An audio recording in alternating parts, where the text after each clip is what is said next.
up, everybody? Hopefully you're having a good night tonight. Excited for this week's assignment.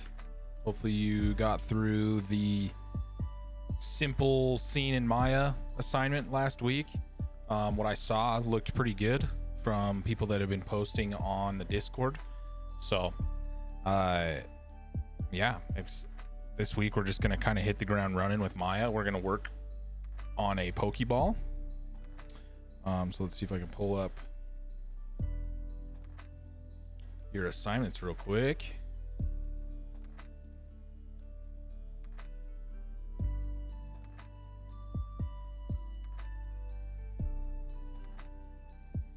So here is our design assignment that we're going to be working on this week.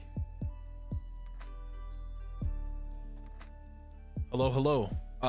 So this is design number 5, right? And it's going to be 3D modeling and texturing a Pokeball. Okay. It's going to be a three-part assignment. So you're going to have like 3 different steps that you need to follow. You're going to be doing a model, then you're going to be UV mapping that model, and then you're going to be painting that model. So like I said, 3 different steps. We're going to break it out over 2 weeks.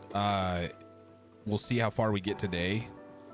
But it's a pretty simple model. However, UVs can be a little bit tricky, so we'll work through those a little bit. It shouldn't be insane, but we're definitely going to be going through a couple different tools and techniques today in Maya that we definitely didn't cover last week, right? But you should be a little bit more comfortable inside of the software as far as moving around, finding buttons and certain things that I'm talking about. You're not jumping into Maya blind. You've had a little bit of experience now, just from one assignment, right?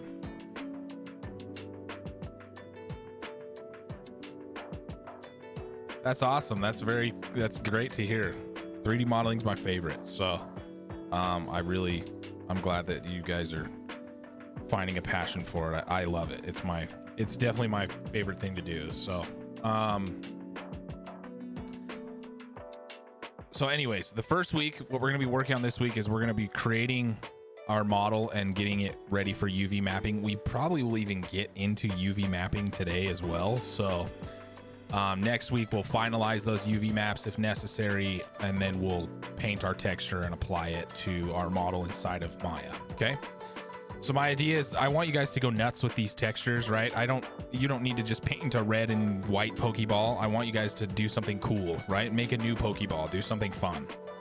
So don't feel like you need to stick to one of the, technically, canon Pokeballs, right? You can make something your own. Okay.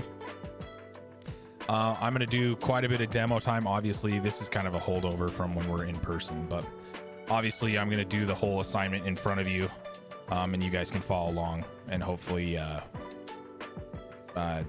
watch the video back and catch any things you might have missed while you're trying to follow along. Okay.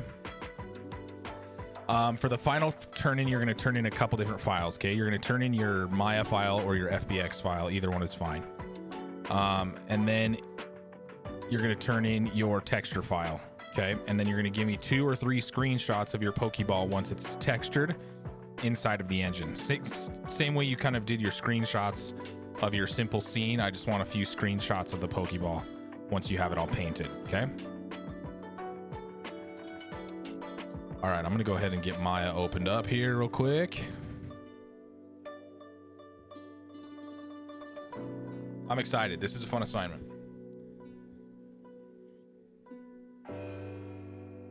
It's fun to model things that you care about. I love Pokemon. I'm a huge Pokemon fan. Obviously, you can see, you've seen this guy before, right?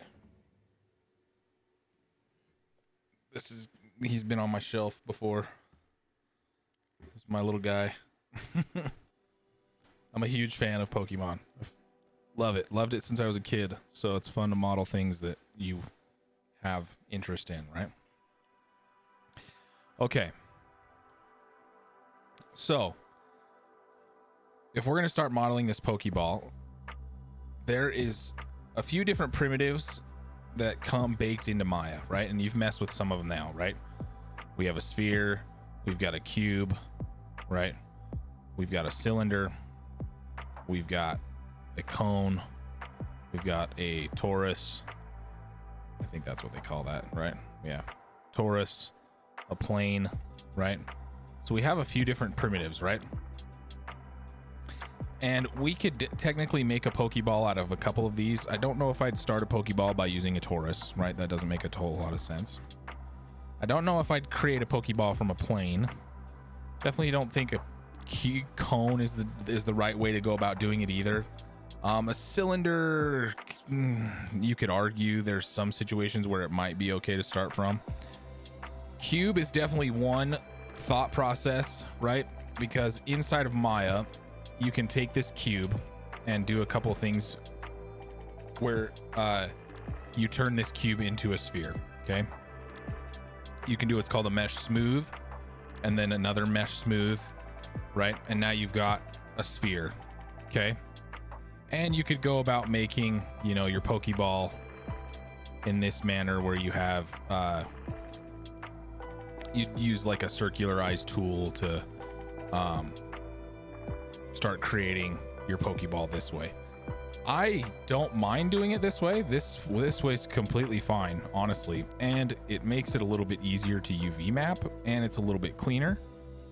So we could do it this way. The other way that I've done it in the past is using a sphere, right? Because you already have kind of the shape of the button here at the front. However, with the circularized tool inside of Maya, it just makes it really easy to do it with a cube, and it's kind of a clean approach. And what we can do here is we can start with a cube and just smooth it multiple times to get a really smooth surface. So we go mesh smooth, we go edit mesh smooth right here. Where is it? Where's under mesh? It's under mesh, sorry. Smooth.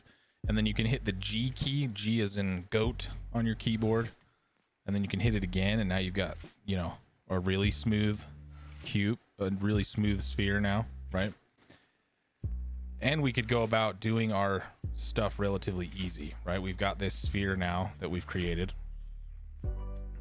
We could even, you know, you could smooth it one more time if you wanted and have just a really, really nice smooth ball. I'm fine with that too. Icosahedron. What did you just say? I don't even know how to say that word.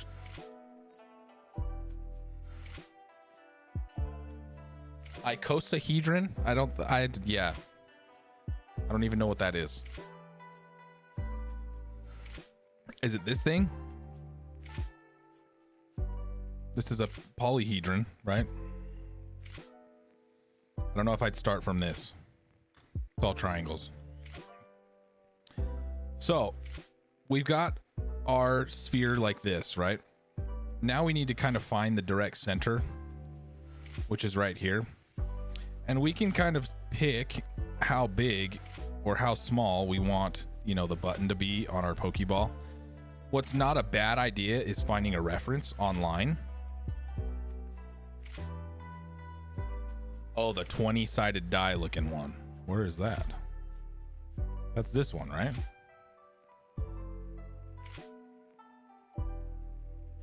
And I'm sure you can do this thing. This looks like a Dungeons and Dragons dice. Yeah, like you could do, I guess you could do that and pump it up to like whatever. I don't know if I'd use this. I tend to like the cube sphere. Okay. So you could grab a reference online. I'm going to show you guys how to do that if you want. Okay. Just so we get the dimensions correct. Okay. So to this point, all we've done, right, is we've taken a cube and smoothed it a few times to get to this point. I'm just scaling it up and moving it up, right? So now what I want to do is bring a reference into our scene here, okay?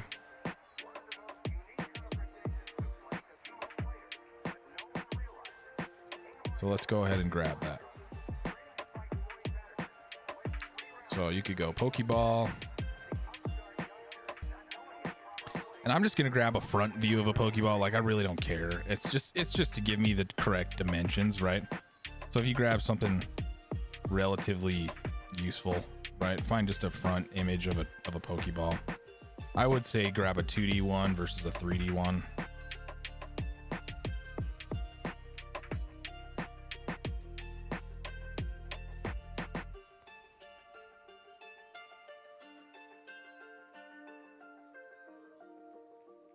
It's a pop socket. Let's see here.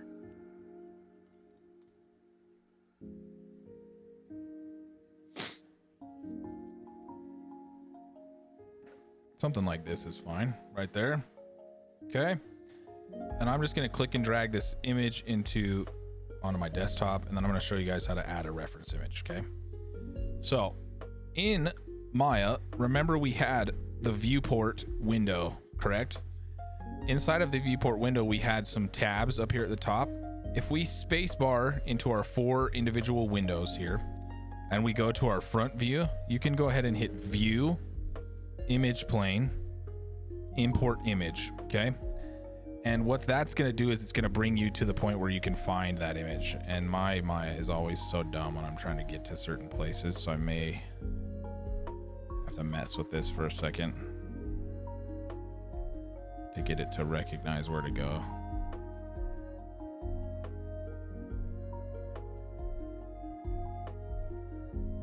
Then my Maya freezes up for a second, and then it should find hopefully the right directory. Hold on a second.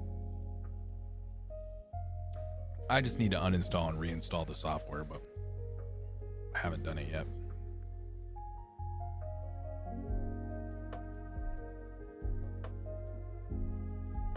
No worries. Glad you made it. Let's wait for my Maya to figure itself out.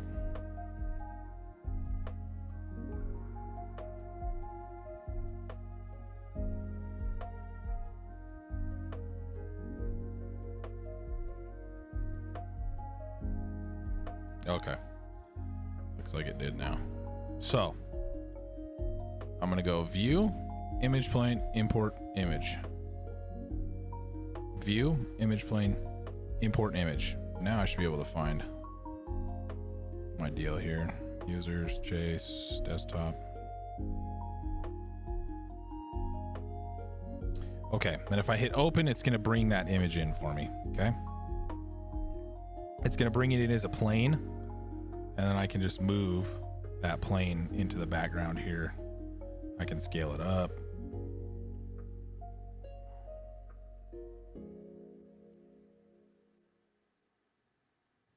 Right. Granted, this is just for me to kind of get an idea of where the dot sits more than anything else, like the button. Like, I'm not going to use this to get a perfectly accurate dimension of this Pokeball. One, because it's a pretty relatively easy shape to model, right? So if I just take this here,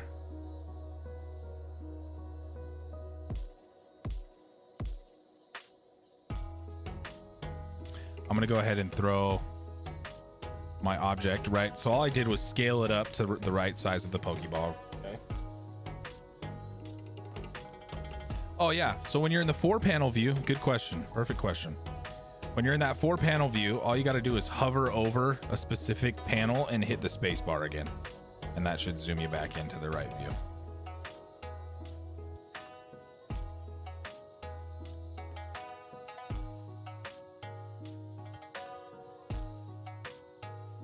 What did I just do? Okay, so all I did was I moved the Pokeball up here. I'm going to turn on what's called an X-ray view in my front view, right? So if I'm in front view right now, I've tabbed, or space barred, I'm space barred into my front view. If you look at the same viewport window here, there's a little button that looks like 2 squares overlapping right here at the top. It's called X-ray. Okay, I'm going to click that X-ray view, and you'll see that now I can see through my mesh, right? I'm going to go ahead and try to center. I'm going to do a modify center pivot on the Pokeball here. I'm just going to try to put this at the very center. I'll just throw something like this. Okay, and then I'm going to take this and just try to scale my Pokeball up a little bit. Get it to be the right size here. Okay, so now roughly what I want to do is take the edges here on the front of my Pokeball, right? I'm going to be in edge mode now. And I'm just going to try to frame exactly where the button is on this Pokeball, okay? And hopefully this will be centered. Let's see. So if I jump back to my front view here, that should be relatively centered, I would imagine. So if this is your center line of your Pokeball, right? And this is your other center line of your Pokeball, right? We've taken a group of 9 squares, 9 squares, 9 squares, 9 squares right here, okay? So that's pretty central. We can do that same thing now that we did before. And I'm going to go ahead and hit edit mesh and then circularize, okay? And that's going to throw this circularize here onto our object, okay? I don't want to have a radial offset.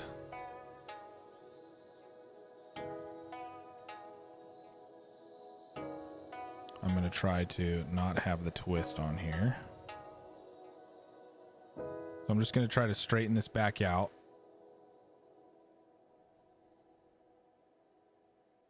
Okay.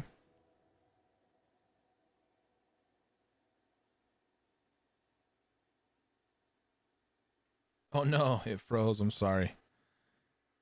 It can be a little bit resource hungry for sure. Okay, so we've got this circularized, okay? Now I'm going to jump to face mode and I'm going to take all these faces here. Okay? And I'm just going to kind of check out the Pokeball and just see if it still has a kind of smooth surface to it here. And then I'm going to take my scale tool and I'm just going to scale this flat right here and kind of push it back in on itself.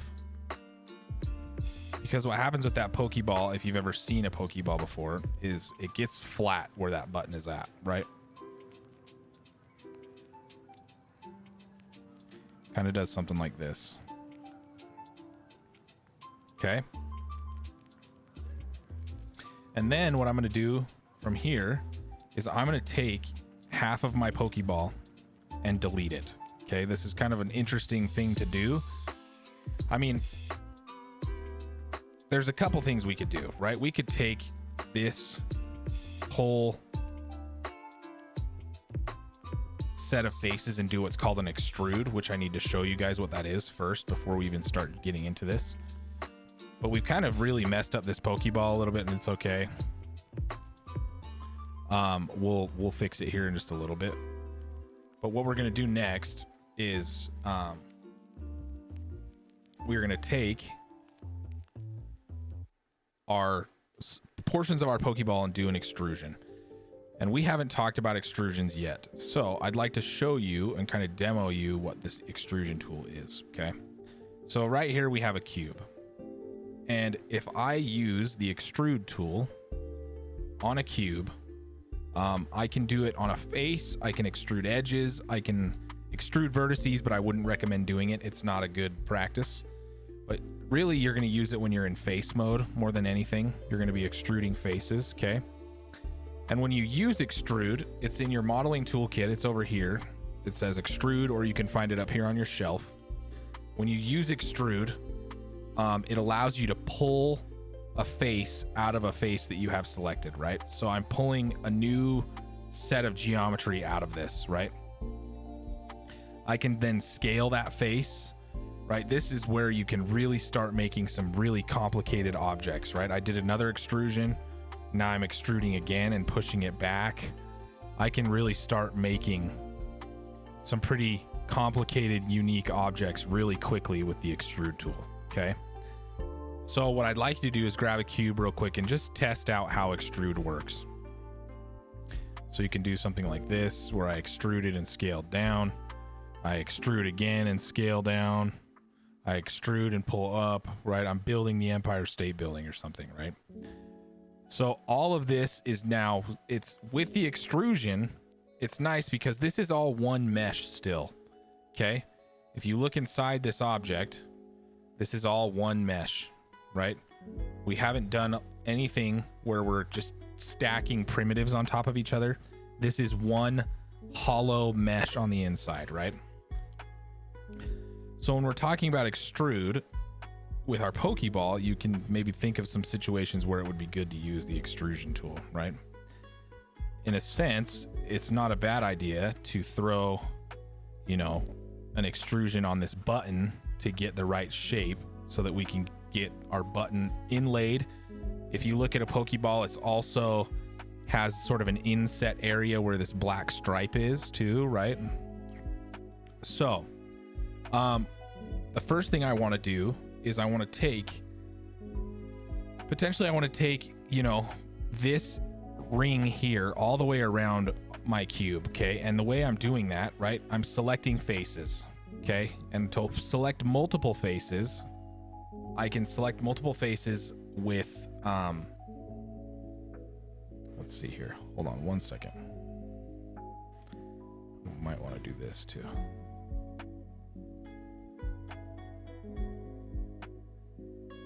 Yeah, that's great. Okay, so let's talk about what I just did there too real fast.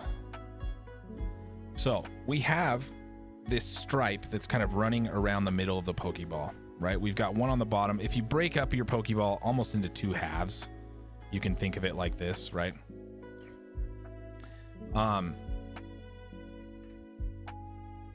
When you've got it in the two different halves, when you're thinking about it, well, the top half of this Pokeball is going to have part of this stripe. Also, the bottom half is going to have part of this stripe. However, I've seen it where when a Pokeball opens, it's just kind of worth looking at a reference, right? When a Pokeball opens, it looks, in most situations, I've seen a ton of different ways that a Pokeball opens. Some of them show that it splits right down the middle of that black part. Other ones, like this, show that it actually takes the whole black part with the top of the Pokeball, and then there's a little piece that's still open here in the bottom of the Pokeball. So it seems like there's a lot of artistic liberty that goes into this. A lot of people show that there's this little indentation still here at the bottom, and that the top of the Pokeball has the ring on it. So I'm going to do what I think, and I'm just going to go ahead and delete the bottom half of this Pokeball, okay? Or we could do an extraction. There's a couple different ways we could go about doing this, but I'm just going to do a delete for right now. Actually, before I delete, let's do this. Let's extrude those two spots. So we're going to take this edge loop through the center here, and I'm going to scale it flat. I'm going to take the bottom half one here and scale it flat. And all I'm doing is double clicking that edge loop, and it's going to wrap around the whole sphere, right? And then I'm just using the scale tool, which is R again, right? And I'm scaling it back towards the center, which will take some of those edge loops that are kind of waved around the ball and just squish them perfectly straight, right? And then I'm going to take this edge loop all the way around my ball,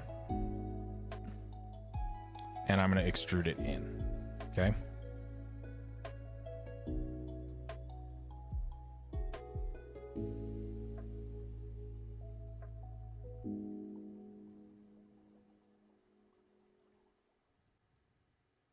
And you can hold tab when you're selecting faces, and that will allow you to paint select faces, which is nice. I'm just going to keep selecting these all the way around. Make sure you don't have random faces selected on your sphere. So we're just rotating all the way around this. Okay. And I think it might even be worth grabbing our sphere here in the center and extruding this too. And because if I think about this the right way, if I extrude here and just scale this in, it's going to do what I want it to do, right? We're going to end up with the top half and the bottom half of the shell, right? So I've got something that looks like this. Okay. So I'll do that one more time, right? We selected all of those vertices, not vertices. We selected all these faces. Okay. Top and bottom. We selected our little circular area right here. And I just hit extrude, right? And then I'm going to scale in. So I'm just clicking the middle of the scale tool and I'm just bringing it in, right? So I'm just scaling in. Okay. Which is good. That's going to give us the shape that we want here.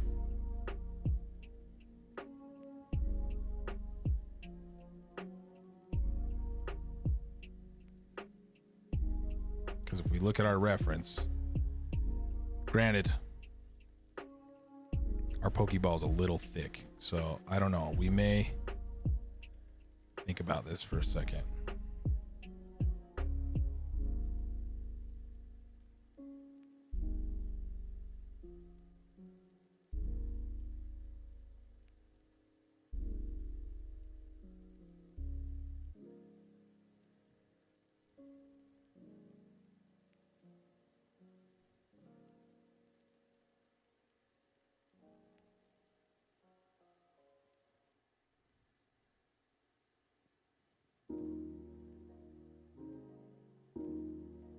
I think we're okay there.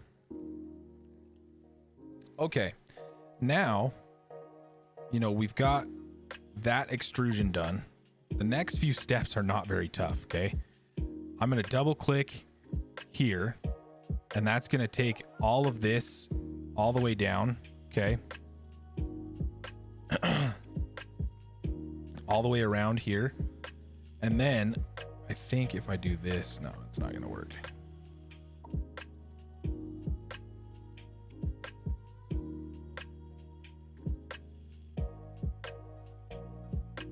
What I'd like to do is do something like this.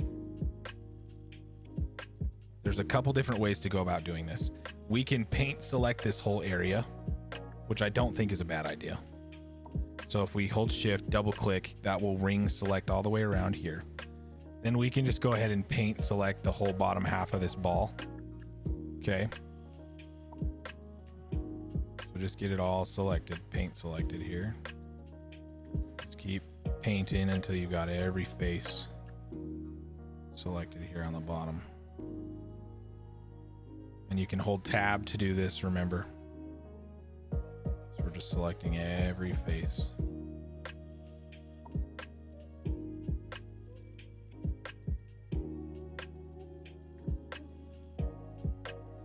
And we're almost done, to be honest with you, with the model itself. There's just a couple more steps that we need to follow here.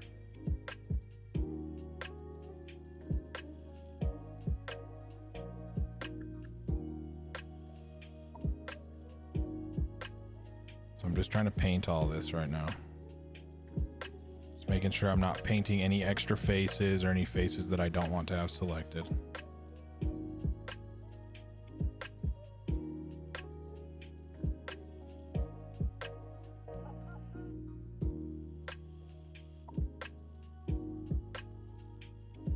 I think I have it all. Okay. Once I have that all selected like that, I can do what's called a mesh extract. Or it's edit mesh. It's in either edit mesh or mesh. I think it's edit mesh. Where is it at? Mesh. If I do a separate, does that work? No, it doesn't. So we need to do a extract. Is it edit mesh extract?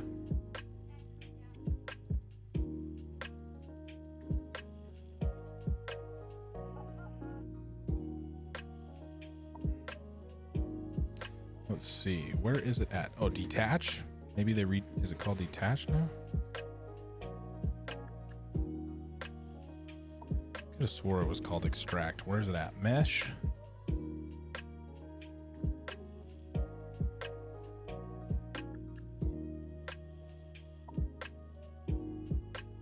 Oh, right here. Okay, I was just missing it.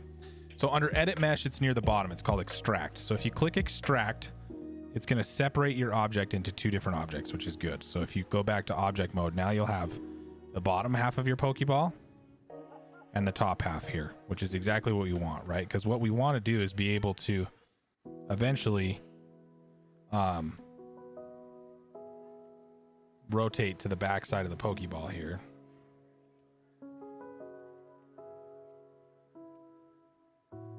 And do something like this where we can open, oops.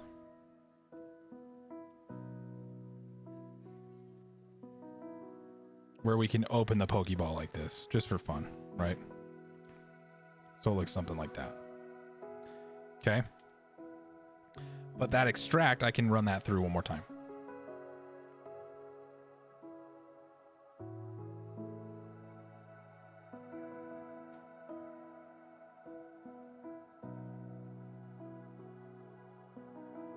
If you did light extruding on the last project, that's fine. It's fine. You weren't supposed to, but I won't dock points. How did you manage to do that? Smooth extrusion inwards again for the center line. So if I had that sphere, right? Let's just take this. We'll just do it on a regular sphere. So I had, you know, I had my edge loop selected. Come on. I had my edge loops selected like this, my faces, right? And then I hit extrude, and then I hit R to scale, and then I just scaled inward, right? So that's how I did it. Hopefully that helps. But I just had this circle part selected too, so.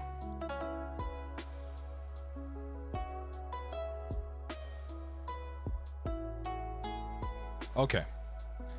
So next portion of this Pokeball is that we need to take the bottom half here, and I mean the bottom half is really not bad right now. We could move with this and be just fine. The real question is if we want to be able to texture the inside of this ball, which I don't know if I care either way. I've seen it done like this. If you look at the inside of a Pokeball in the anime, it's just black like this, right? So I don't really care if you just leave the inside black. So I think for this assignment, that's how we're going to do it. I think that's fine. So what we need to do is get the ball or the button set up properly. Okay. Oh, no problem. Yep, it's just scale. So I want to do the next step here is that I need to take my faces here and I need to do another little extrusion. So I need to do an extrusion here, and I'm going to hit R again and just scale inwards. Oh, make sure you don't have random faces selected. See that? I had a face up here selected and it was messing it up. I'm going to get all these selected here. Unselect that face. Just check your other areas on your ball. Yep, should be good. I'm going to go ahead and hit extrude and then scale inward. I'll check my reference just to see kind of the size of the button here. Something like this. That's good. Okay. And then I'm going to hit extrude again. And I'm going to pull this out to get the first part of the button. Okay. Which is good. And the button usually lines up flat with the very front of the ball here. So I'm going to hit G to extrude again, right? Because G just redoes the last command you just did. And then I'm going to get the button here. Okay. And I'm going to do another G and another R. Okay. And I've got something like this now because I'm trying to get the little centerpiece here. And then you'll see that I have this ring around this centerpiece, right? I'm going to take this and do a G and inset this, okay, into the button to give us that look. And then I'm going to tab over the piece here and I'm going to pull this out till it kind of hits the front of the ball. It kind of, sometimes I've seen it go past the ball. It just depends. I could pull this one up a little bit too.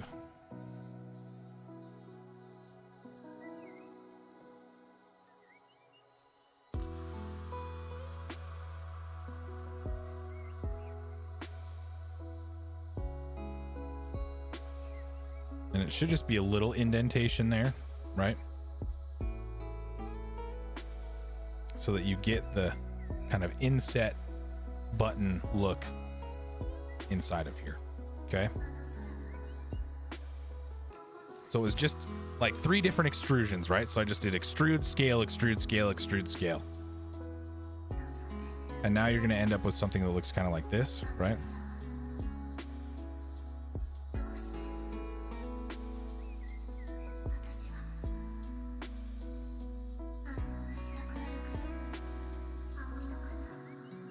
And if you want, you can just I'm just going to double check the reference and see if I got the button size right. So I'm going to jump back to my front view.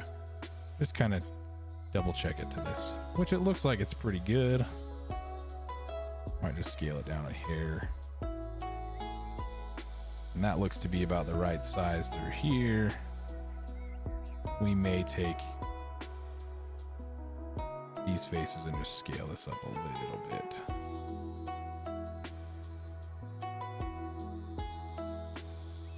Okay. So we have a pretty good looking Pokeball from the front here. You'll notice that there's some kind of hard edges where we did our extrusions, and there's really easy way to go about fixing that. All we need to do is take our model in edge mode and just, if you click one edge when it's running vertically, right? Or I guess this is horizontally. And if I go like this and just kind of click around and then shift double click, it should click all the ones that are looking like it around this loop, right? And then I can do what's called a mesh display soften edge. And now if you look back at that, now it's really smooth, okay? I'm gonna do that on these interior edges too. So I'm gonna do that on this one. And then I can hit G because it was the last command I just did, and it should smooth them out for me. Do the same thing on this one. And you'll notice that it smooths out that stuff pretty quick.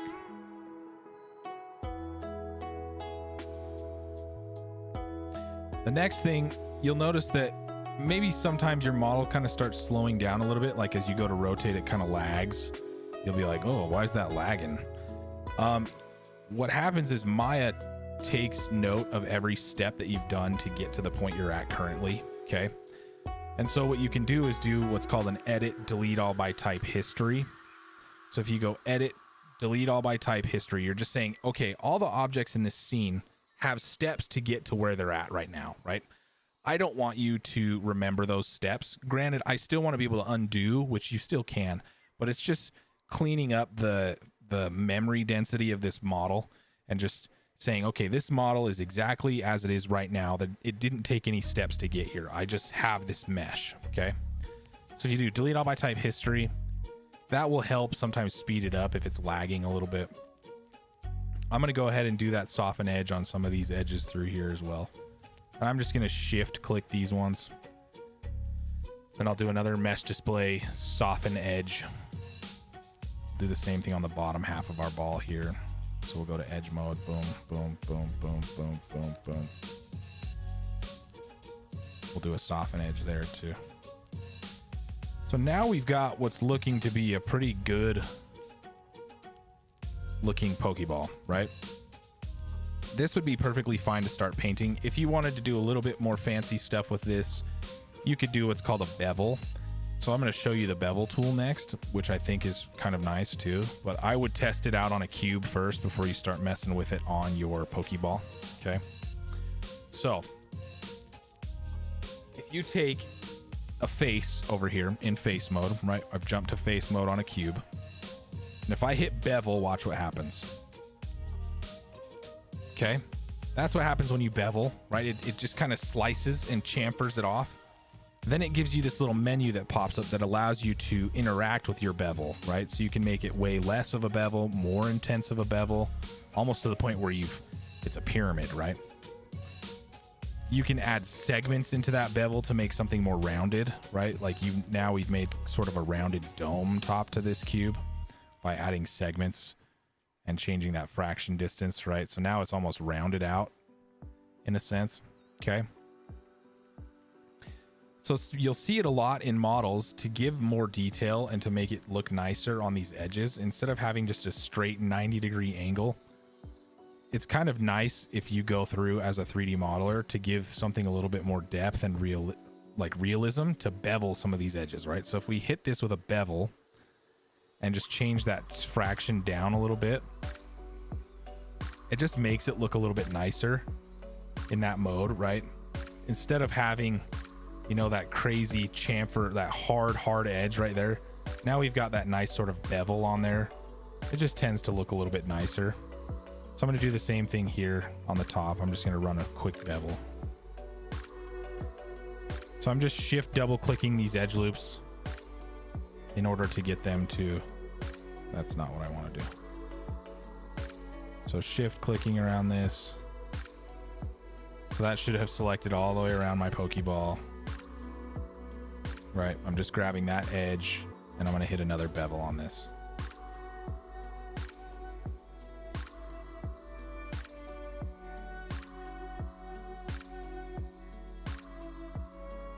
That just looks a lot nicer, right? Looks a little bit more refined. And then you could hit some of these other edges too that had those bevels or have these kind of 90-degree angles. You can hit these with a bevel too if you want. Maybe not such a harsh bevel, just a little one. Just to make it feel more realistic.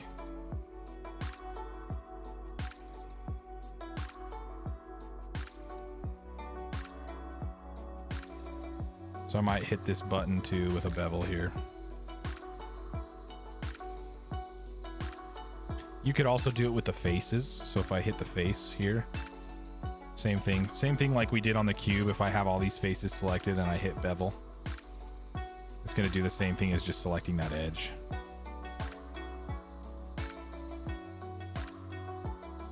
So now I've got a nice kind of bevel on that button.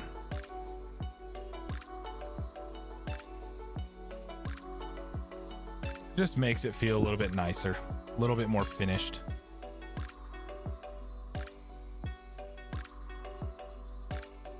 Okay.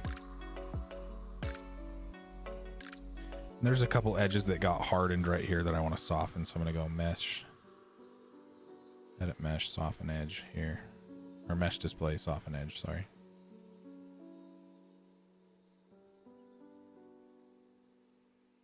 So now we've got our Pokeball. Okay, we've got the button sitting there. It's looking pretty good down into here. This looks relatively complete. I don't know of anything else that I would do with this if I were just going to be making the base Pokeball, right? If you ended up wanting to do something more a little bit more crazy, like if you wanted to do a Great Ball or something, or a Master Ball, it's not like it would be impossible to do. Right? If you were going to do a Master Ball, it would be pretty easy to go ahead in here and take in like a grab, you know, some faces here with your tab.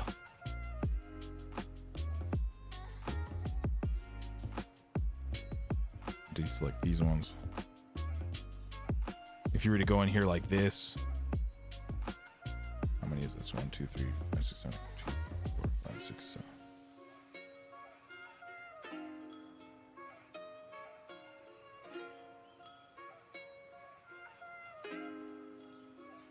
If you were to do something like this and do like a circular rise on here,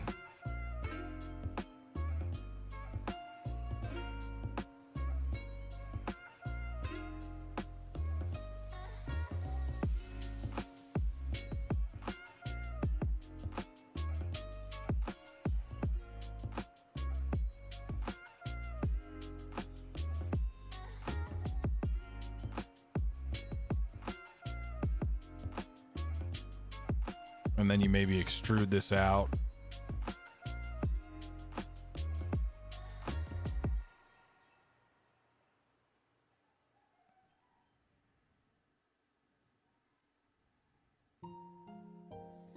And bevel this, right? And throw some fractions in here with some segments. I don't know. There's definitely some ways you could go through making some really interesting types of Pokeballs, right? You have a really clean mesh to work with. Oh yeah, a Beast Ball would be easy, right? You could even take a couple lines through here and just get a nice beast ball going. You could do a great ball pretty easily too, I feel like, if you just took, you know, some edges like this through here. I feel like you could get a great ball pretty easy if you were to do something like that.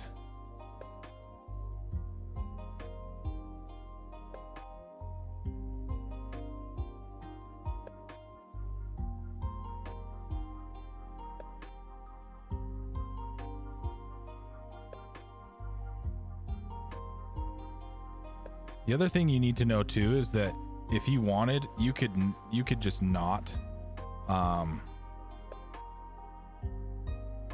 have it be a part of the top of the Pokeball. Like you could add some geometry by dropping in a couple other things. So like this with the beast ball, if you were gonna extrude or something, you could do this.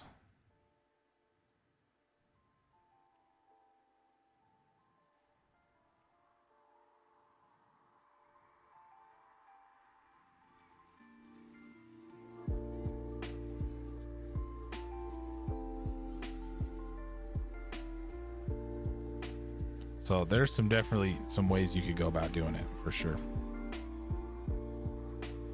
So I want you guys to go crazy with it, have fun with it, but you just build the base shape here, okay? And then go through the next step where we're gonna UV map this real quick, okay? And I did not mean to extrude that yet, so let's not extrude that, okay? So we need to talk about UVs, okay? Oh, select multiple mesh. If you hold shift, you can select multiple, or you can marquee select over them. Or if you're selecting multiple faces, you can hold shift to select multiple faces. Or you can hold tab to paint select multiple faces. A couple different options there.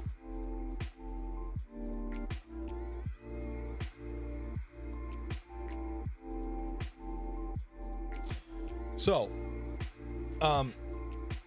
next step, you know, something that could be cool. Like I want you guys to have fun with this. So like if you were to do something like this and make like a punk ball or something, that would be kind of cool. Like a Bowser ball. And you came through here and, you know, made something that looked like this.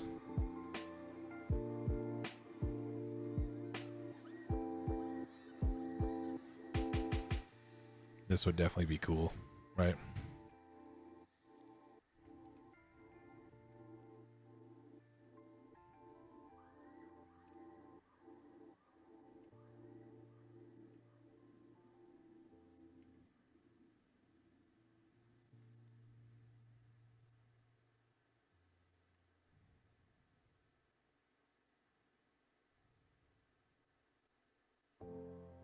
I'm all about it, right?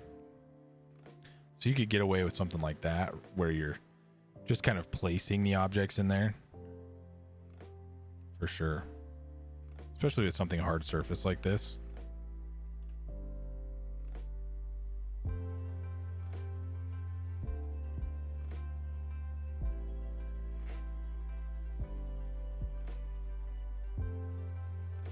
That could be really fun. Maybe I'll do my ball like this when I start painting it. That would be fun. Okay.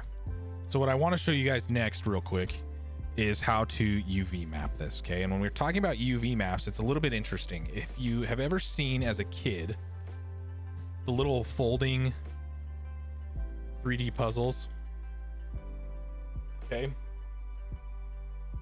When you take an object, basically, and you take like a cube.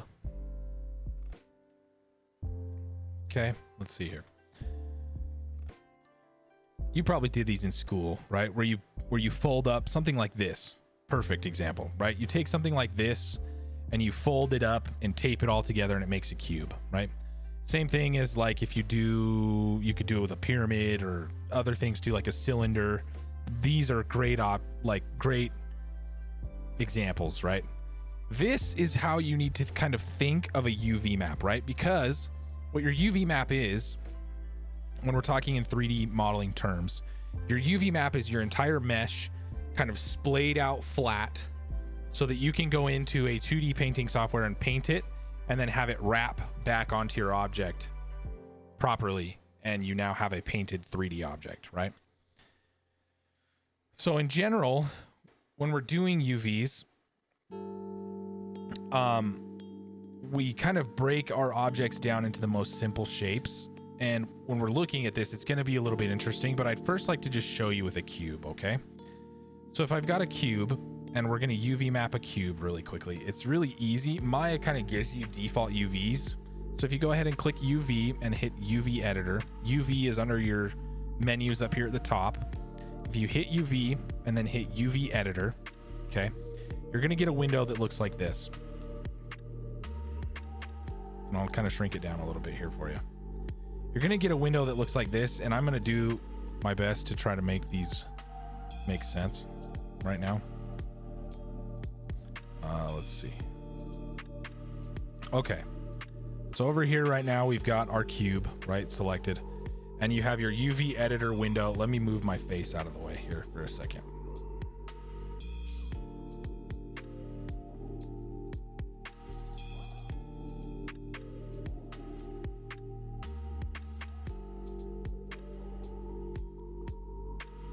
Okay, so now you kind of see, right, that this UV editor is showing you these kind of this 2D image, right? If we go over here into face mode and I start highlighting over faces, it's going to show you what face kind of corresponds to the face on this cube, right? So it's taken this cube and cut it in such a way that we can lay this cube flat. Okay, we're laying this cube flat. And the reason being is I can't just export a cube and put it into Photoshop and paint on it. There are softwares that allow you to do that. For example, 3D Coat or Substance Painter, where you can literally just paint on your 3D model, and it's really nice. But I'm going to show you the kind of the old-fashioned way, but also the way that is really nice to and good to understand, so that you have a basis of knowledge when it comes to UV mapping and painting on flat UVs, right? Because even in that sense, you still need to understand what's being painted on those UVs when they are wrapping back around your object. So in programs like 3D Coat and Substance Painter, it's going to show you a flat image of your UVs that you are painting on while you are painting on your 3D model. So it'll look something like this, and you're painting over here, and it's going to show you, say I'm painting on my cube over here, it's going to be showing you in real time what's happening on your UV map. Okay. Some terms to think about. This is called a UV island. Okay. This individual piece here, this whole object is built into this individual UV island. Okay. When you have an object more complicated, such as our like our Pokeball over here, you'll see that these UVs have gotten much more complicated. Even though we started with a cube, Maya doesn't quite understand how to keep up with what we were doing with this cube. So we've got to have some responsibility and go back in here and re-UV this object, okay? What I'm going to tell you is that it's not very difficult to do, which is nice. There are some really quick and easy tools that can help us inside of Maya. You just have to be patient with these UVs, as well as understand that you need to be really diligent in checking and making sure that you have clean geometry before you start UV mapping, right? I know I talked to you last week about n-gons, right? Right now, we shouldn't have a single n-gon on this Pokeball because I'm just that amazing, right? No, it's just because we started with a cube and expanded it in quads, and we didn't try to create any triangles or anything like that. We did a pretty easy modeling job to get us to this point, okay? So when you're clicking on these, you're going to notice that these UVs are not great, right? It's kind of what we're trying to do here, but it's not an accurate representation of what this object should look like. And I'm going to show you an idea, right? Because all you've seen to this point is a UV map of a cube, right? It's pretty straightforward. It's just flattened out. It's just faces. However, if you've ever never seen a UV map of a character before or specific objects, they're a lot more complex. So let's look at a UV map of an Overwatch character, okay? Let's go ahead and take a look at Widowmaker's UV map, okay? This is her texture map, technically, but her UVs were laid out like this in order to paint on this object like this, right? So Widowmaker is obviously not a flat object, but they took her UV map and flattened it out like this, right? Here's another good example. Here's a human, right? And they've taken certain areas of this object, chopped it out, laid it flat, right? In areas where you can't get the object to lay perfectly flat, you need to start cutting your model into sections within the UV, right? You can cut a UV map without cutting your 3D text, your 3D model, right? So there's almost, they are one in the same, but they are separate objects. You can think of them as separate planes, right? The UV map is there, but it exists, and so does the 3D mesh. They correspond with one another, but I can make cuts and move around the UV map without destroying the overall structure of my 3D mesh, okay? So if I have a mesh that looks like this, I want to go ahead and start trying to make this mesh paintable. If I go ahead and start trying to paint this, it's not going to work right, and I'm going to show you why. It's because there's a bunch of overlapping things that are happening, and this texture checkerboard is going to show you a big mess happening here. If you can see this artifacting that's happening, this is not a clean UV map right now because there's a bunch of overlapping stuff. And I'll show you again once we get it UV mapped. That checkerboard will look nice and pretty, okay? So the top is going to be more complicated, so let's start with the bottom shell here. And really, you're going to be kind of mind blown at how easy this is going to be really quick. I'm just going to go ahead and take this whole shell right here, and I'm going to do what's called a modify unfold, not warp image, sorry, modify unfold on this object, okay? And it's going to unfold it. Actually, you know, there are some things that we might want to do here because for some reason this object still thinks that it was part of this sphere at one point. You can tell if I have them both selected. At the same time, you can see that there's this big section here that was cut out, right? So what we're gonna do is actually take the bottom shell here, and we're gonna do a different process here. We're gonna go to UV, and we're gonna hit automatic on this, okay? So we're gonna, in the UV menu, I'm just gonna hit automatic, okay? And it's gonna break this map down into a halfway decent shape, but it's not perfect. I want this to be a little bit easier to paint. I don't want to have to paint it in all these weird sections, right? So what I'm going to do is I'm going to go back over here to my object. And in edge mode, I'm just going to highlight the whole thing, okay? And I'm going to go ahead to the top. And what I'm going to do is called a sew, right? I'm going to sew all of these edges back together. Because if you look at this right now, while I'm in my texture borders mode, right? If I click on texture borders here at the top, it's going to show you where all the borders are on this UV. Okay. Right now, I don't want to have all these lines because everywhere this white line is technically a seam. And what a seam is you can think of it as like clothing in a sense, right? Everywhere on your shirt, if you all have a shirt on, probably, I hope. You can see where the seams are in your clothes, okay?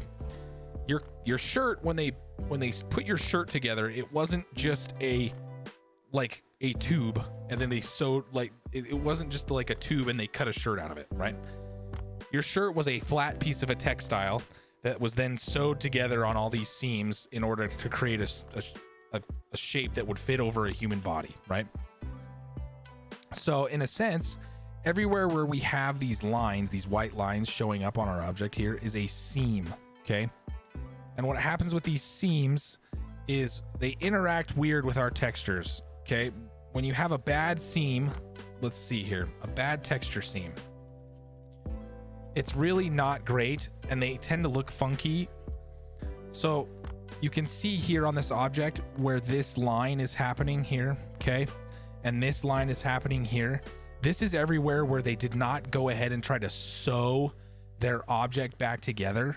And now when the texture is applied to this object, the texture is having a hard time overlapping and laying nice and sitting correctly on this object here to create a nice looking texture, right? The seam is creating a weird fold almost in a sense where the two sides don't quite line up. So that's a good question. How will you know where to cut? Good call. I tend to have a rule where I cut at every 90-degree angle shift. However, on this bottom half of this sphere, we don't really have that. We have a bevel which creates a 45, so we can kind of get away with a lot on the bottom half of this ball. Okay, so I'm going to show you some ideas of where to cut. So back in edge mode, sorry, not the top one, the bottom one, I'm going to go to edge mode, highlight over this whole object. Okay, and I'm going to go cut and sew, and it's going to be gross, right? It's going to throw all these weird lines in here, and this is okay. Okay, because quickly what we're going to do really fast is go modify, unfold. And what happens is you'll see a much nicer shape here now, right? This looks like the bottom of our Pokeball just squished flat, okay? There's a couple spots that would be nice to cut since they are kind of a harsher angle, just to give our ball a little bit of more, a better ability to sort of splay out and lay flat. And this is sort of that 90-degree angle change where I would call a good spot to cut so that things can lay flat. Think about it as a box, right? If you try to smash a box or a soda can, right? If you were going to try to smash a box on the ground and you don't cut any of the corners, it just kind of crumples. Does that make sense? So with this, if we try to squish this bottom half of this sphere flat, it might crumple on some of these corners where it can't quite release and splay out and lay flat, right? So I'm going to take these two corners right here, and I'm just holding shift to select these on the UV map. You could also do it on your model. It doesn't matter where you select them. And then I'm going to do cut and sew, cut.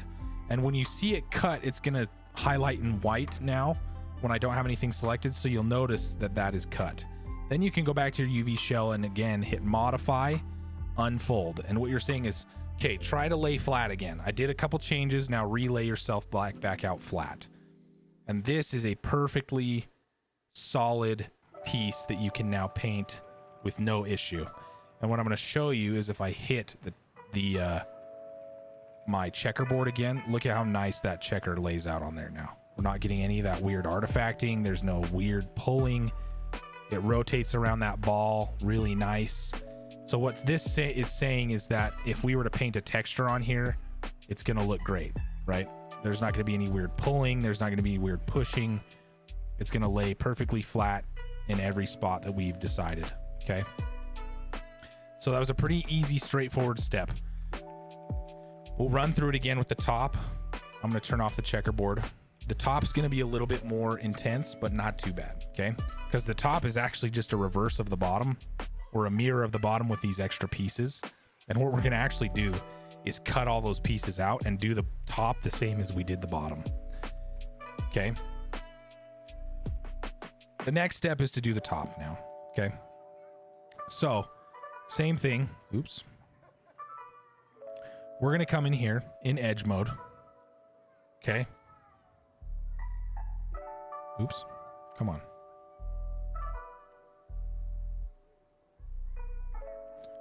And I'm going to highlight this whole thing. And I'm going to do a cut, sew. Okay, and it's going to sew a lot of weird edges back together, and that's okay. But now I'm going to run a new cut through our object. I'm going to try to cut this entire ring around the whole bottom Pokeball. I'm basically cutting the middle section out, right? So that I can get an almost identical, piece to the bottom, okay? And I'm going to do what's called a cut under the cut and sew, and I'm just going to cut that, right?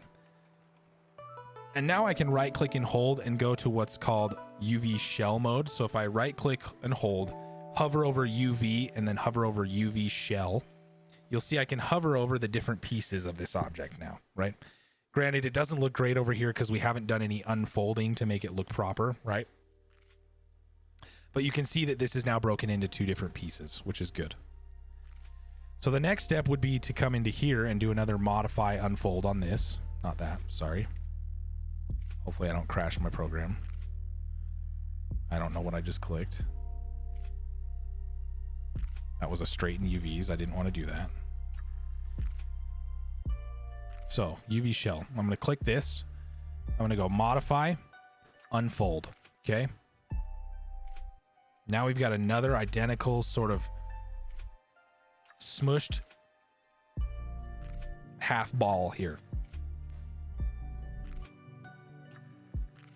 Oh, dang. Are you okay? Hopefully you're okay. That's crazy. Okay, I'm going to come back in here now. And I'm going to do another cut. Okay, so I'm going to go back to edge mode. Gosh, my mouse is just wigging out on me. Edge mode. And I'm going to go cut and sew, cut. Okay, and we did the same thing on the bottom half. So I'm going to go back to UV shell. I'm right clicking and holding. Back to UV shell, click on this piece. Hit modify, unfold. Okay, now we should have 2 pieces that look almost identical, right? Because we have the top and bottom here. Now we've got this weird piece that we need to deal with now, right? And I'll talk about how we kind of organize these in just a minute, because we need to organize them in such a way so that we can export them and paint them.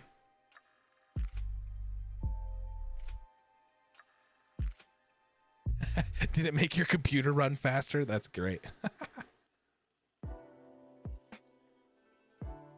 Okay. So, next step here, right? We've got our bottom part of our Pokeball. We got our top part of our Pokeball. Okay. Next, we have this centerpiece. And there's some things that we want to do. I told you that my rule of thumb is to cut parts of your UV where you're going to have a 90-degree angle shift. Another kind of best practice is to cut where you're going to have different colors. Okay. Because what happens is if I don't cut here and now I start painting, let's say this button is silver and this area is black. If I paint on this silver piece here and any part of those pixels bleed over into this black area, it's going to bleed almost like you are coloring out of the lines in a coloring book. However, we can stop that from happening if I cut this out, right? Because it creates an island and those islands can't spill over onto each other. All right. So if I cut this button out in its entirety, I just go cut and sew, cut. Now that button's out, right?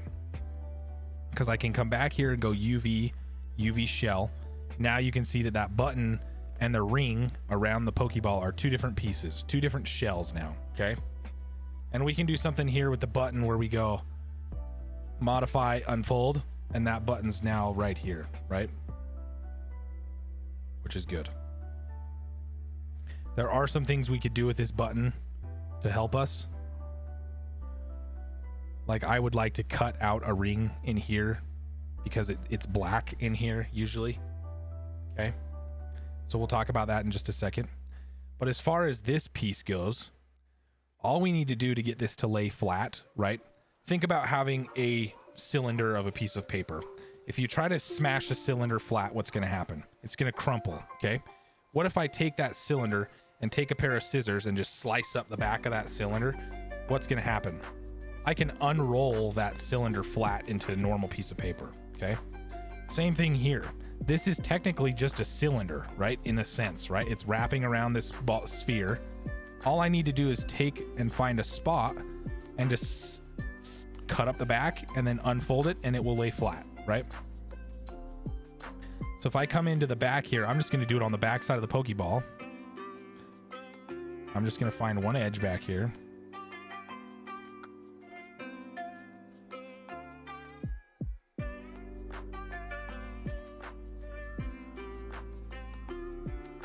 And now that I found that edge, okay, I'm going to go cut and sew and hit cut. And now I've got a cut through this ring piece here, and I go UV shell. I can click this and I hit modify and I hit unfold, and look at that. Now it's sitting perfectly flat This is an easy piece to go back and paint with no issues, right? The last thing to deal with is the button, okay? We have 4 pieces. It's really simple, right? We've only made a couple cuts, but we're making this look a lot nicer, right? The last one to do here is to take the inside of the button and cut it out, just so that we can paint this black in here and not have it spill over. So I'm going to cut here and here. I'm just going to go cut and sew, cut, and then I can take this UV shell and just drag this over here while still keeping these intact, right? So I'll take these together. I'm just marqueing. Okay, so now we have all of the pieces cut out for our Pokeball to look proper, okay? And with that being said, when we're painting an object in Maya or painting a UV map, you'll see these numbers along this grid here where it goes 0, 0.1, 0.2, 0.3, 0.4, all the way up to 1. There's a cube in here that's called a 0 to 1 cube. When you're painting a specific object, you need all of your UV shells to fit inside this 0 to 1 space, okay? When you're painting like terrains and things, it doesn't really matter, especially if you have a tile level texture. But when you're applying one texture to an individual object, you need it to be able to fit inside this 0 to 1 space, okay? So what needs to happen is we need to be able to take all of the little shells that we've created and fit them in this 0 to 1 space inside this cube right here, okay? So you can take these shells and move them around in here however you'd like. Scale them up until you're really close. You want to use as much space in this 0 to 1 that you can, because what you need to think of, this 0 to 1 space is all of your pixel real estate. So when you say you have a 2K texture, right? You have all these pixels in this space, right? So if you're not using every one of these pixels, they're just being wasted. Okay. So you just got to try to get these packed in here the best you can.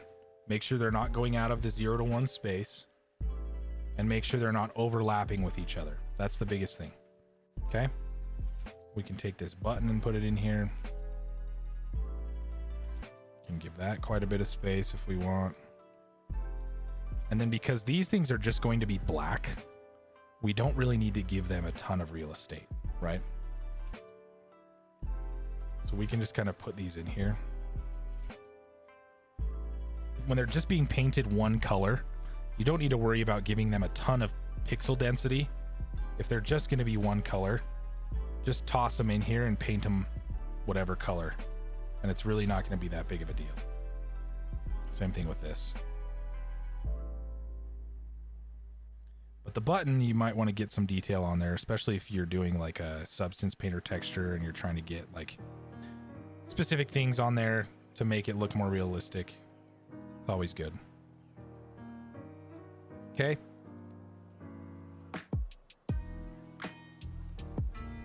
No, it's not going to change the size because we're only working in the UV map itself, right? It's not going to destroy anything over here. The UV map is separate to the mesh, okay?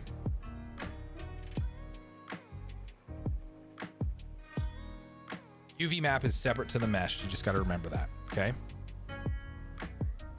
And with that being said, we can have one more look at our little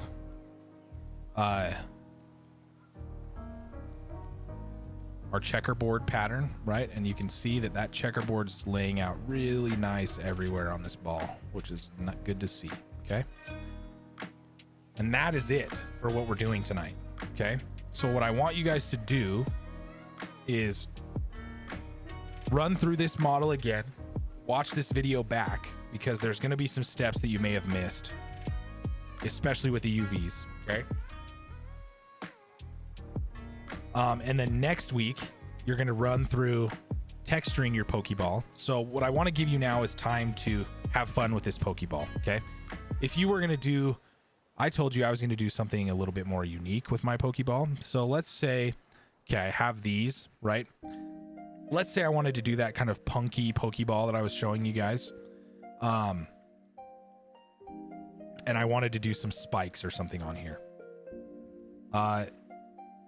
Let's go ahead and do that. There's a couple different ways we could do it. I don't mind doing it this way, where you just grab these cones and kind of set them in the ball like this. The only problem with that is if you take these two objects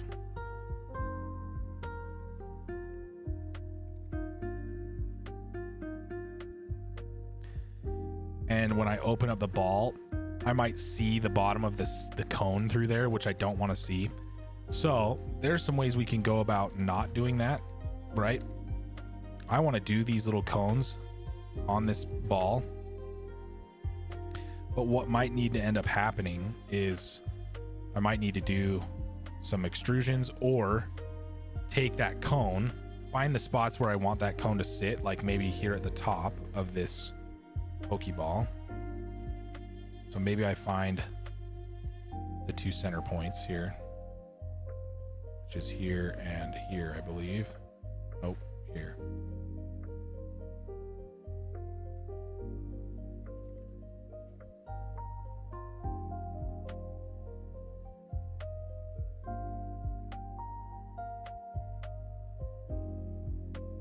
So maybe I do something like this, right? And I find how many edges this is.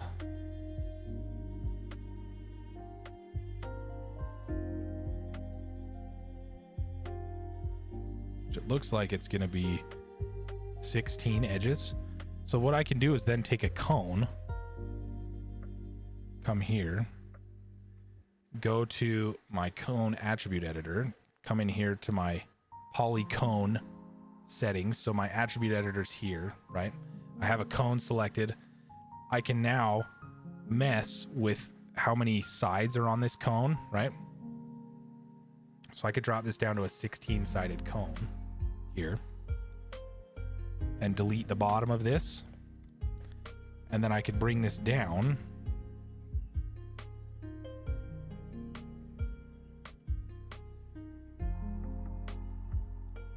find out where those spots are. And then I can do some interesting things here. I could then take all of my edges on my object and just kind of snap them to this cone. So if I take my vertices, I just start snapping them around this cone everywhere it's going to sit, right? Or there's a couple other ways I could go about doing it. I could take that same edge count here and do a circularize.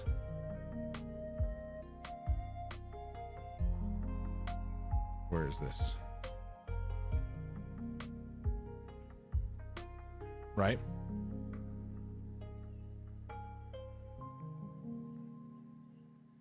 So I did my circularize there.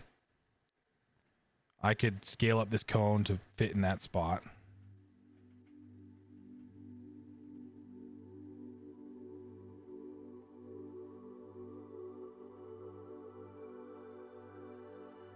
Okay. Then I could take this cone, just pull this up a little bit.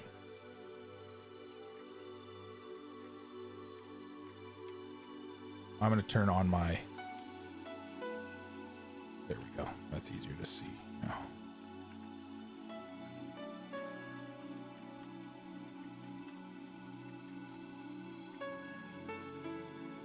Okay. Just until that cone perfectly fits in that spot. Then I can take all these faces here.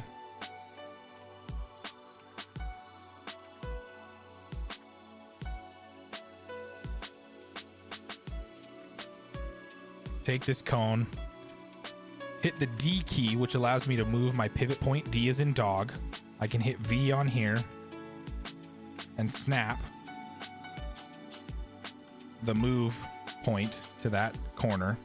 Then I can snap that cone down onto that point. And then I could kind of hover in here and find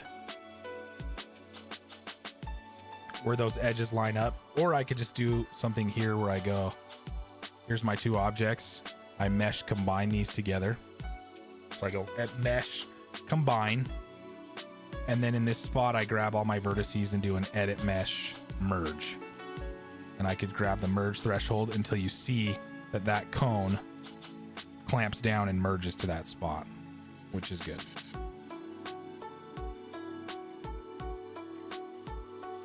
And now I've got a more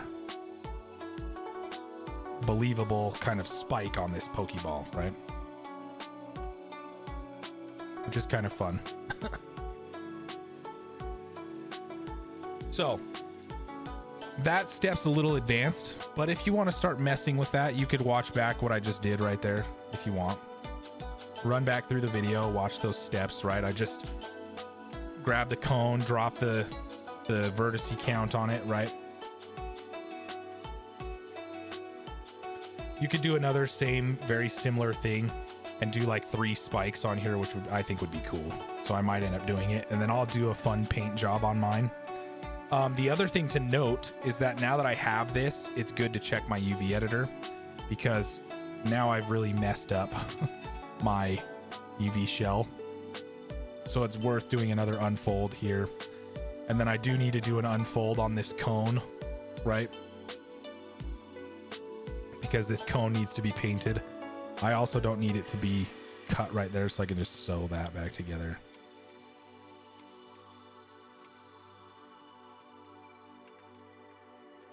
I can unfold that cone right here like this.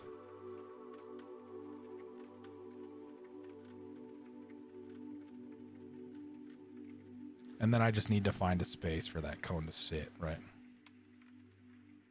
So maybe I take this ring, shrink it down, and find a spot for my 3 kind of cones to sit now that are going to be the spikes on here.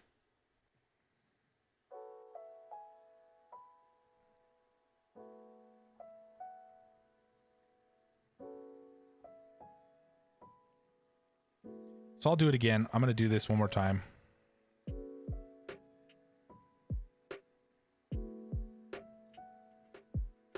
Just because I really like how that turned out. That turned out really nice. So I'm going to do it again.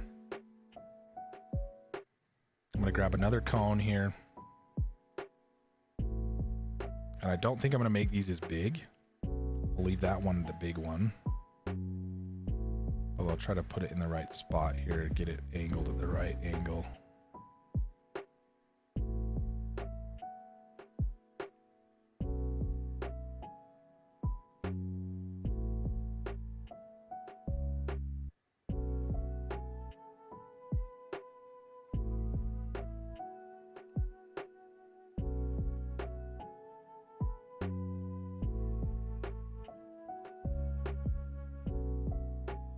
Then I just need to find the right amount of vertices again, right?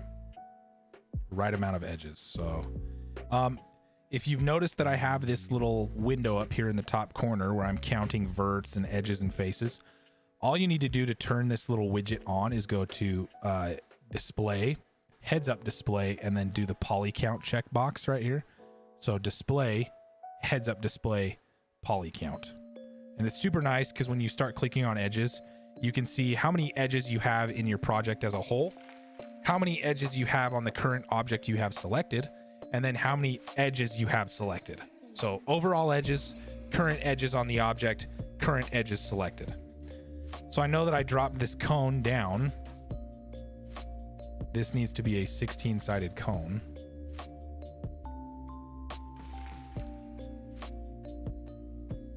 So now that's a 16-sided cone, which is perfect. So now I just need to grab 16 edges here.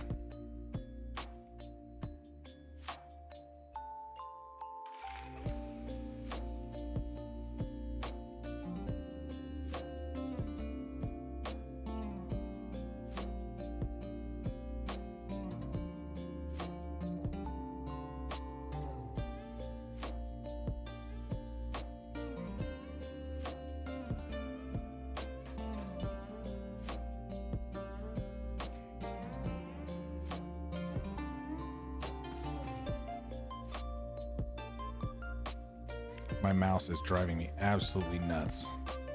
So I'm plugging in a different one.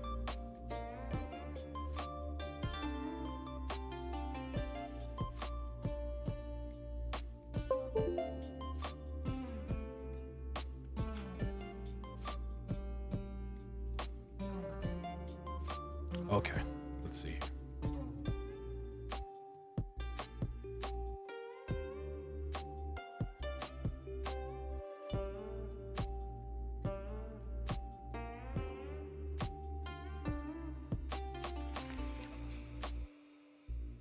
So there's my 16 right there.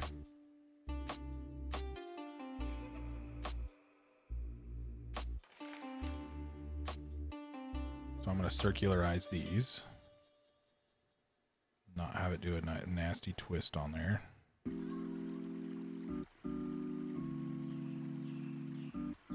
I'm going to delete these faces out. I'm going to bring back this cylinder here.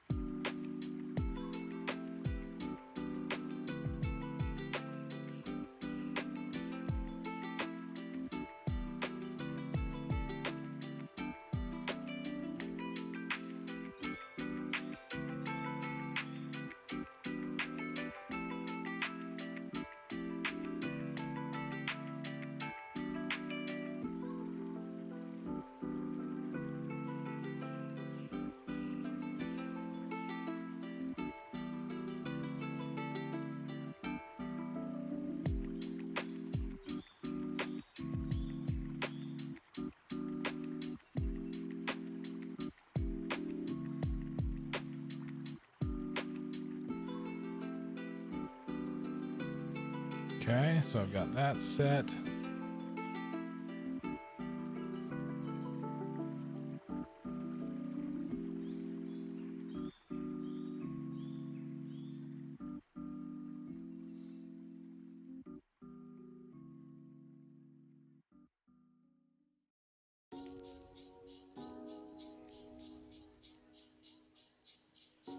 Okay, same process here.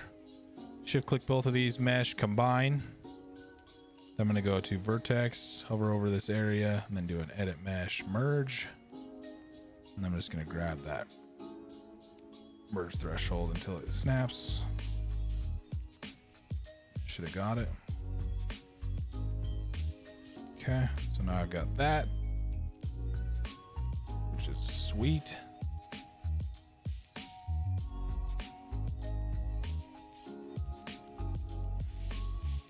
And then I'm actually just going to do something interesting here, where I'm going to take the top, Control D this, duplicate it, hold J, rotate it 180 degrees, right?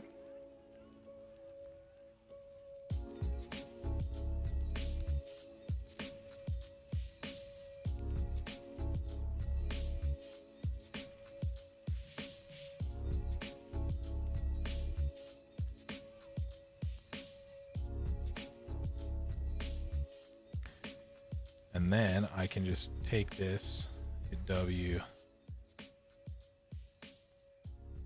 snap it to the grid. Okay, now I can delete everything except for this object right here. So if I take this, because I just want it to be mirrored on the back anyways.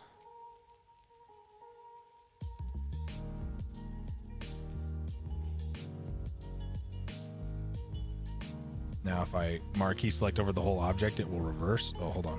Hold shift. That will reverse select. I can delete. Now I've got the cone that's at the right angle there. Now if I go to object mode, I can just hold X, snap it right into spot, right in the center. And now that should be in the perfect spot on the back side of the cube, or back side of the Pokeball, right?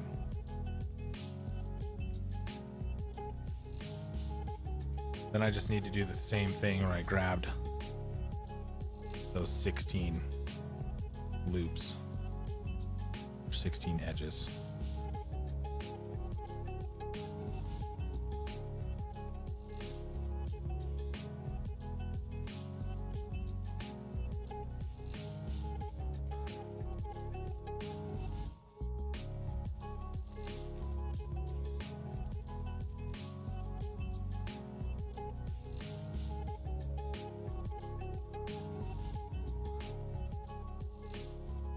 I can turn that twist back to a 4. Go to faces. Delete those.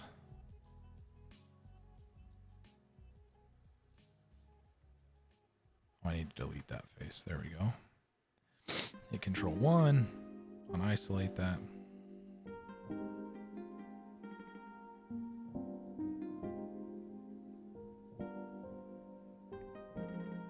Same thing here.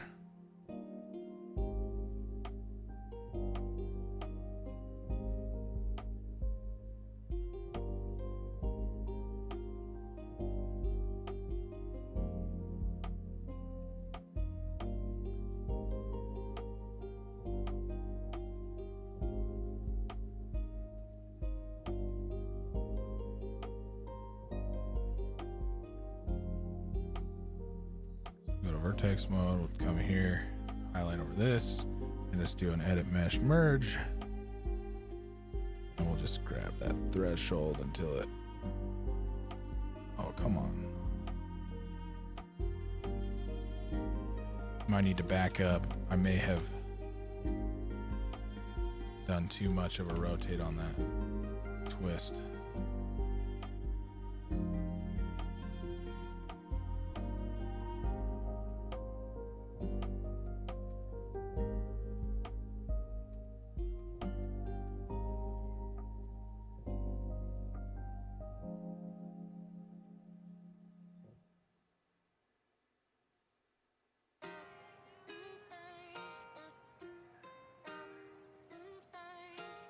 That's good. Now let's try this again.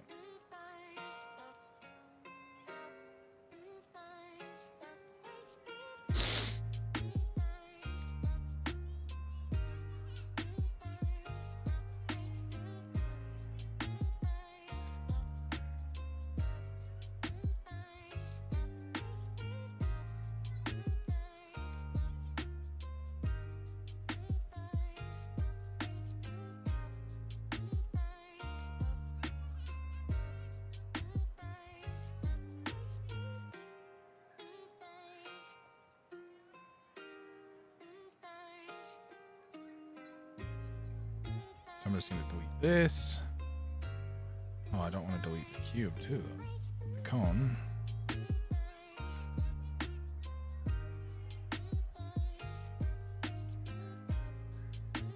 Just deleting these faces. Granted, you don't have to do this, right? You can just keep it as a normal Pokeball. Like, it's not... You won't lose points, you know, if you decide to just keep your Pokeball a normal Pokeball. This is just fun if you wanted to do something a little bit different, right? Okay, vertex. I'm just going to grab all these. Oh, I need to combine these first. So, object, not that one. Mesh, combine. Vertex.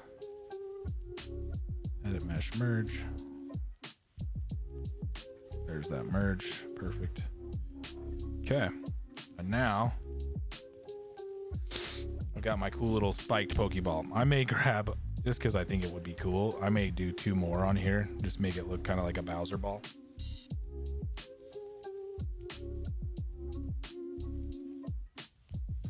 You could do that. Yeah, you definitely could. For sure. You just have to circularize everywhere. If you don't delete the faces, then it's not a hollow object, which you need to make sure it's hollow, right? So if I had faces that were still on the inside here, that's called non-manifold faces, and they just tend to cause issues, especially when you're trying to UV map.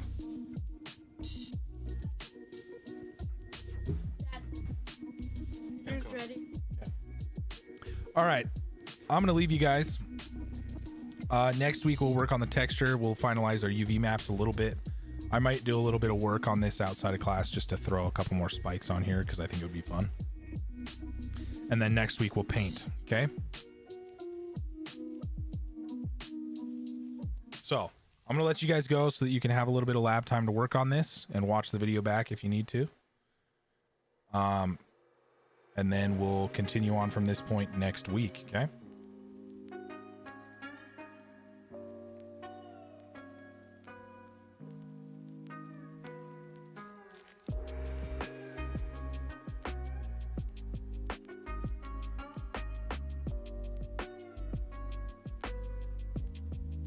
Oh, we need to do an attendance question. Let's do that real quick. Notepad.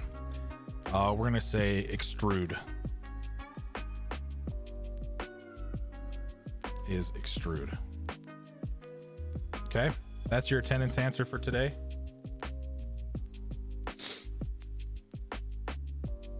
Thank you for reminding me to give you that question. Okay. Extrude.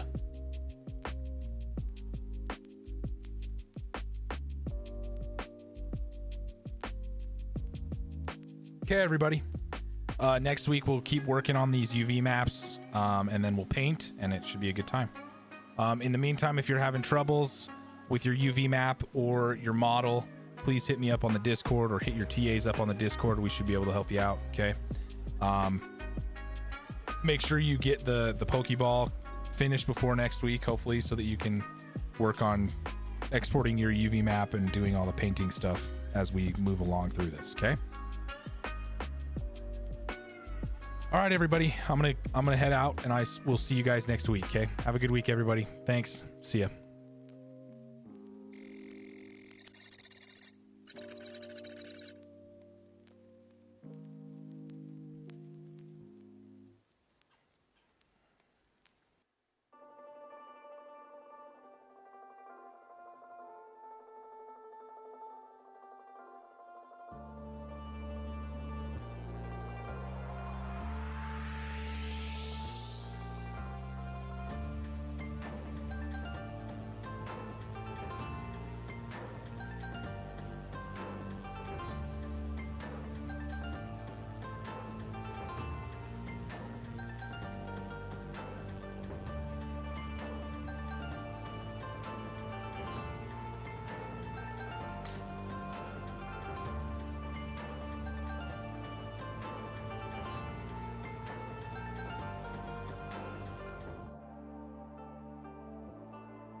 honey, don't fib.